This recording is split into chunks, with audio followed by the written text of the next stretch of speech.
কোটা সংস্কার আন্দোলনে 15 জুলাই থেকে 8 আগস্ট পর্যন্ত সহিংসতার দায়মুক্তি বহাল আছে প্রায় 1.5 বছর। তবে তাতে শঙ্কা কাটছে না জুলাই আন্দোলনকারীদের। তাদের আশ্বস্ত করতে মিত্র সরকার দায়মুক্তির সীমা আরও বাড়ানোর সিদ্ধান্ত নিয়েছে।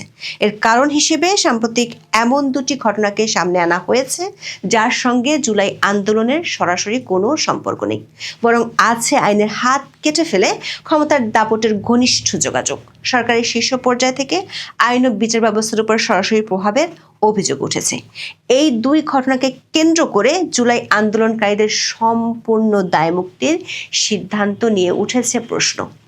এর মধ্য দিয়ে সে সময়কার 39 দিনে আন্দোলনকারীদের একটি অংশ যে সরাসরি হত্যাসহ বহু ধরনের সহিংসতায় জড়িত ছিলেন তাও আনুষ্ঠানিকভাবে স্বীকৃত হতে যাচ্ছে। বিষয়গুলোকে 71-এর মুক্তিযুদ্ধের সঙ্গে তুলনা করা নিয়েও চলছে সমালোচনা। একটি স্বাধীন দেশের জন্মের সঙ্গে সরকার পতনের আন্দোলনকে এক করে দেখানোর এই চেষ্টা আদৌ কি টেকসই হবে? অতীতে বঙ্গবন্ধু হত্যার দায়মুক্তি দিয়ে জারি করা ইনজেমনিটির মতো এটিও কি একইভাবে বিবেচিত হবে ইতিহাসে? বৈষম্য দূর করে ন্যায় বিচার প্রতিষ্ঠার কথা বলে পরিচালিত জুলাই আন্দোলন নিজেই কি শেষ পর্যন্ত গলা টিপে হত্যা করতে যাচ্ছে ন্যায় বিচারকে? প্রশ্ন উঠেছে, জুলাই আন্দোলনকে পরবর্তীতে ফৌজদারি অপরাধ করে পার পেয়ে যাওয়ার হাতিয়ার বানানো হচ্ছে না তো? বিস্তারিত জানতে চলুন যাওয়া যাক বিশ্লেষণে।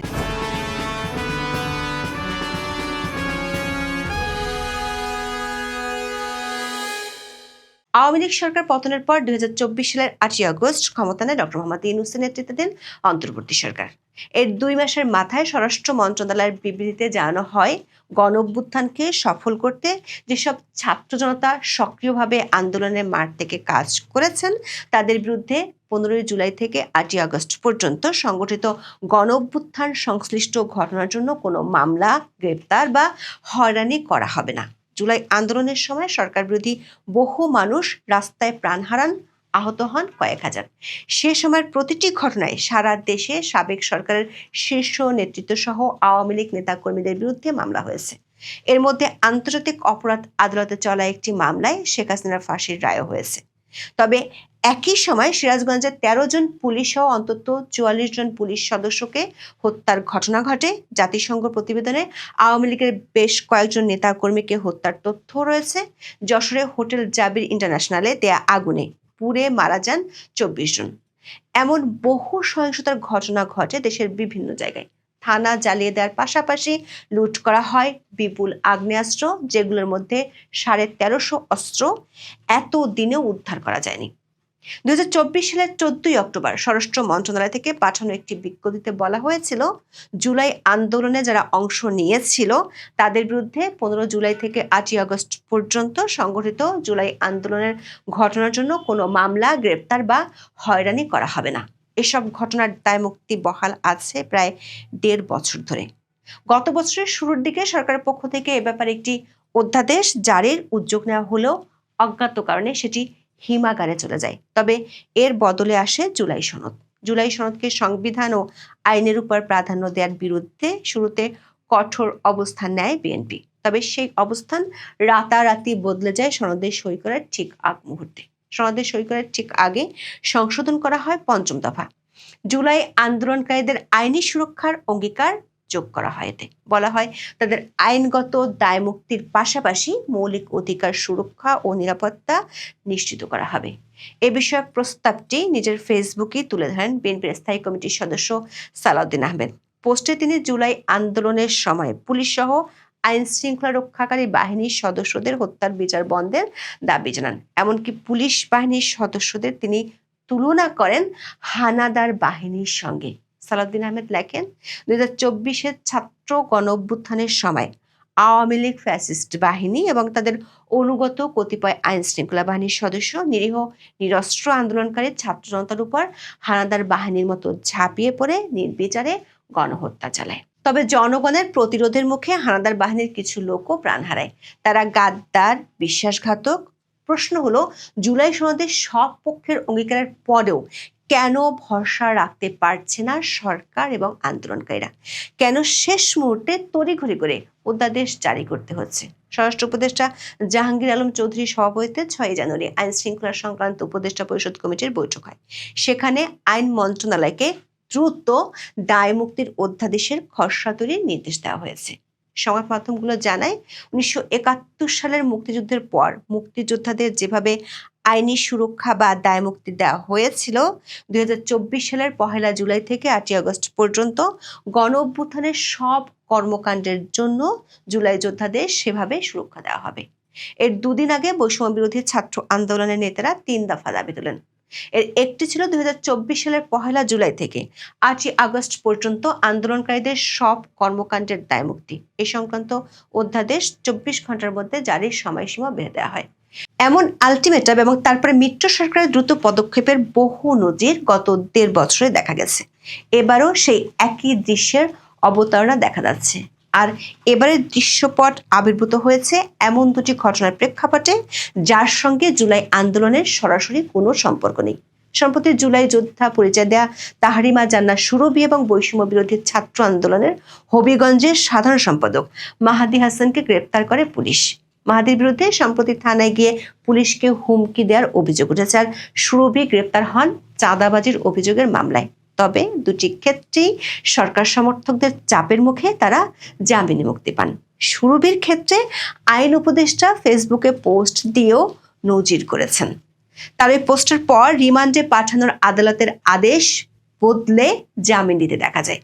জুলাই আন্দোলনকারীদের দায়মুক্তির অধ্যাদেশে আজীবনের জন্য ইন্ডেমনিটি থাকবে কি না তা এখনো পরিষ্কার নয়। তবে সাম্প্রতিক দুটি ঘটনার প্রেক্ষাপটে এমন দাবি ওঠায় আজীবন দায়মুক্ত রাখার আশঙ্কাও করেছেন অনেকে। সংবিধান সংশোধন করে এমন আজীবন দায়মুক্তির নজির অতি সম্প্রতি দেখা গেছে পাকিস্তানে। দেশের সেনাপ্রধান ফিল্ড মার্শাল আসিম মুনির আজীবনের জন্য গ্রেপ্তার ও বিচার থেকে দায়মুক্তি পেয়েছেন। জুলাই আন্দোলনের দায়মুক্তি অধ্যাদেশের ধরন কি হবে সেটি নিয়ে চলছে জল্পনা কল্পনা। আইন উপদেষ্টা আসিফ নজরুল প্রথম আলোকে বলেন, জুলাই গণ অভ্যুত্থানের সৈনিকেরা জীবন বাজি রেখে দেশকে ফ্যাসিস্ট শাসন থেকে মুক্ত করেছে। তারা অবশ্যই দায়মুক্তির অধিকার রাখে। সরকার আগে থেকেই এ বিষয়ে কাজ করছে। আইন উপদেষ্টার এই বক্তব্য সঠিক হলে গত বছরের শুরুর দিকে তৈরি করা অধ্যাদেশের খসড়াটি হয়তো ডিপ ফ্রিজ থেকে বের করে আনা হচ্ছে। প্রশ্ন হলো, জুলাই সনদের পরেও কেন হঠাৎ করে এমন অধ্যাদেশের প্রয়োজন পড়েছে? বিশেষ করে বিএনপি এবং জামাতের মতো প্রধান দুই দলের ঐক্যমতের উপরেও কেন ভরসা রাখতে পারছে না সরকার এবং আন্দোলনকারীরা? ফেব্রুয়ারিতে সংসদ নির্বাচনের সঙ্গে সংবিধান সংশোধনের গণভোটও হওয়ার কথা। প্রশ্ন হলো, সেই গণভোটে না বিজয়ী হতে পারে এমন আশঙ্কা কি তৈরি হচ্ছে? সে কারণেই কি অধ্যাদেশ জারির মাধ্যমে সাময়িক স্বস্তি তৈরির চেষ্টা করছে সরকার? এমন অধ্যাদেশের পরিকল্পনা আরো কিছু প্রশ্ন সামনে নিয়ে আসে। জুলাই আন্দোলনের সময় থানা থেকে অস্ত্র লুটকারীরাও দায়মুক্তির আওতায় আসবেন কিনা? লুণ্ঠিত অস্ত্র এর আগে যারা গ্রেপ্তার হয়েছেন তারা কি অধ্যাদেশের আওতায় ছাড়া পাবেন? তাদের গ্রেপ্তারের কারণে কি ক্ষতিপূরণ দেবে রাষ্ট্র? এই দায়মুক্তি অধ্যাদেশ প্রণীত হলে থানা, কারাগার ও এসএসএফ এর লুণ্ঠিত অস্ত্রগুলো আর উদ্ধার অভিযানের কোনো যৌক্তিকতা আদৌ থাকে কি? দর্শক, থানা থেকে লুটের অস্ত্র বেশিরভাগই এখনো উদ্ধার হয়নি। এ ব্যাপারে নতুন করে আবারও পুরস্কারের ঘোষণা প্রচার শুরু করেছে পুলিশ সদর দপ্তর। প্রশ্ন হলো, দায়মুক্তির আওতায় কেউ যদি এখন অস্ত্র জমা দেন, তিনি কি পুরস্কৃত হয়ে হাসি মুখে বাড়ি ফিরে যাবেন? আবার জুলাই আগস্টে দেশের ১৭টি কারাগারে হামলা চালানো হয়েছিল। এসব কারাগার থেকে পলাতক ৭১৩ জন এখনো ধরাছোঁয়ার বাইরে। এর মধ্যে ৯ জন ফাঁসির দণ্ডপ্রাপ্ত আসামি, ৭৯ জন জঙ্গি আছে। প্রশ্ন হলো, এসব পলাতক আসামিরা কিংবা কারাগারে যারা হামলা চালিয়েছিল তারাও কি জুলাই আন্দোলনের নায়ক হিসেবে দায়মুক্তি পেয়ে ধরাছোঁয়ার বাইরে থেকে যাবে? আবার জাতিসংঘের যে প্রতিবেদনটির প্রচার সরকারের পক্ষ থেকে ব্যাপকভাবে করা হয়, সে প্রতিবেদনের সুপারিশে বলা হয়েছে ২০২৪ সালের ৫ থেকে ৮ আগস্ট পর্যন্ত পুলিশ ও আওয়ামী লীগের নেতাকর্মীদের হত্যাকাণ্ড এবং নির্যাতনের ঘটনাগুলোর বিচার করতে হবে। যদি জাতিসংঘ মানবাধিকার কমিশন সরকারকে এ ব্যাপারে প্রশ্নের মুখোমুখি করে, তাহলে সরকারের ভাষ্য কি হবে? প্রশ্ন হলো, যশোরের হোটেলে আগুন দিয়ে এক বিদেশি সহ 24 জনকে পুড়িয়ে মারার ঘটনায় কিংবা থানায় হামলা চালানো মামলাগুলোর ভবিষ্যৎ কি হবে? আইন উপদেষ্টা প্রথম আলোকে বলেছেন, তারা সংবিধানের 46 অনুচ্ছেদের আলোকে এবং অতীতে বাংলাদেশে করা এ ধরনের একটি আইন পর্যালোচনার ভিত্তিতে খসড়া অধ্যাদেশ তৈরি করবেন। সংবিধানের 46 অনুচ্ছেদে বলা হয়েছে, প্রজাতন্ত্রের কর্মে নিযুক্ত কোনো ব্যক্তি বা অন্য কোনো ব্যক্তি জাতীয় মুক্তি সংগ্রামের প্রয়োজনে কিংবা বাংলাদেশের রাষ্ট্রীয় সীমানার মধ্যে যে কোনো অঞ্চলে শৃঙ্খলা রক্ষা বা পুনর্বহালের প্রয়োজনে কোনো কাজ করে থাকলে সংসদ আইনের দ্বারা সেই ব্যক্তিকে দায়মুক্ত করতে পারবে। তবে এই অনুচ্ছেদের ভিত্তিতে জুলাই আন্দোলনকে দায়মুক্তি দেয়া অসম্ভব, কারণ বর্তমান সংবিধানে গণঅভ্যুত্থানের মাধ্যমে সরকার উৎখাতের কোনো সুযোগ নেই। সংবিধানের 2 ভাগের 11 অনুচ্ছেদ অনুযায়ী অনির্বাচিত সরকার প্রতিষ্ঠা করাও সম্ভব নয়। আবার 7-এর 1 অনুচ্ছেদ বলছে, প্রজাতন্ত্রের সব ক্ষমতার মালিক জনগণ এবং জনগণের পক্ষে সেই ক্ষমতার প্রয়োগ কেবল সংবিধানের অধীন ও কর্তৃত্বে কার্যকর হবে। তার মানে সংবিধানই রাষ্ট্রের সর্বোচ্চ আইন এবং সংবিধান অনুযায়ী নির্বাচিত সরকার উৎখাত করে অনির্বাচিত সরকার প্রতিষ্ঠাকে জাতীয় মুক্তি সংগ্রাম বলার কোনো সুযোগ নেই। উল্টো সাংবিধানিক কর্তৃত্বকে অমান্য করাকে রাষ্ট্রদ্রোহ বলা হয়েছে বর্তমান সংবিধানে। 7-এর 1 অনুচ্ছেদ বলছে, সংবিধান লঙ্ঘন করলে সেটি হবে রাষ্ট্রদ্রোহ অপরাধ। সংবিধানের ভাষায় এটি ষড়যন্ত্র। সংবিধানের এই অনুচ্ছেদ পরিষ্কার করছে, নির্বাচিত সরকার বিষয়ক সাংবিধানিক বিধান অগ্রাহ্য করাকে জাতীয় মুক্তি সংগ্রাম হিসেবে দেখানো অসম্ভব এবং এ ধরনের যে কোনো কাজ রাষ্ট্রদ্রোহের শামিল। কাজী আইন উপদেষ্টা যে 46 অনুচ্ছেদকে ঢাল হিসেবে সামনে রাখতে চান, তা জুলাই আন্দোলনের ক্ষেত্রে ব্যবহারের কোনো সুযোগ নেই। কোনো বিষয়ে দায়মুক্তি দিতে হলেও সেটি অনুমোদন হতে হবে সংসদে। আর সংসদ কার্যকর না থাকলে অধ্যাদেশ জারি করার ক্ষমতা একমাত্র রাষ্ট্রপতির। এ বিষয়ে পরিষ্কার করা হয়েছে সংবিধানের 93 অনুচ্ছেদে।